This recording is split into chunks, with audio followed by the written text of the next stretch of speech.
So, good afternoon po. So, ito na naman po tayo. Mayroon tayong bagong experiment. So, tayo po ay nag-acquire ng crayfish sa ating katabing bayan. So, ito na po sila. So, kumuha ko ng trio. 2 female and 1 male.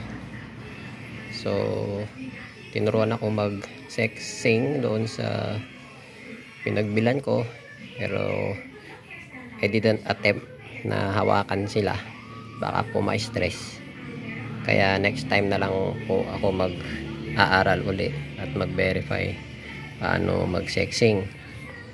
So hopefully mag-breed sila ng mas maaga para mapadami natin ng mas maaga. Actually 3 yung kinuha ko, and then kumuha din ako ng juvenile na 5 piraso. Although mahal talaga siya, expensive po ang ating pagkakakuha dito. Anyway, wala naman pong shipping fee dahil katabing bayan lang po. So parang doon na lang nakatipid. At wala namang delivery para sa atin, at tayo naman ay pumunta doon at mabilis lang naman pong bumiyahe. So ito na po ang aking setup.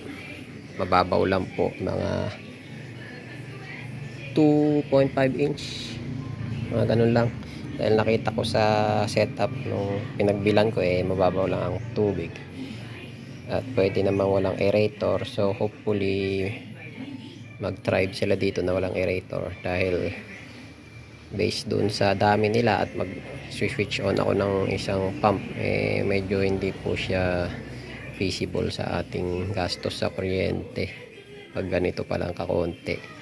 So binabawan ko yung water para hindi naman sila malunod.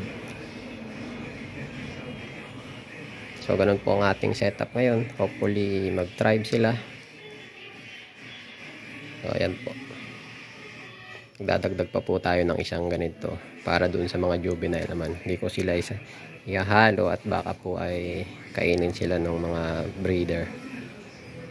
So yan po ang ating update sa ating aquaculture venture dito sa Pangasinan.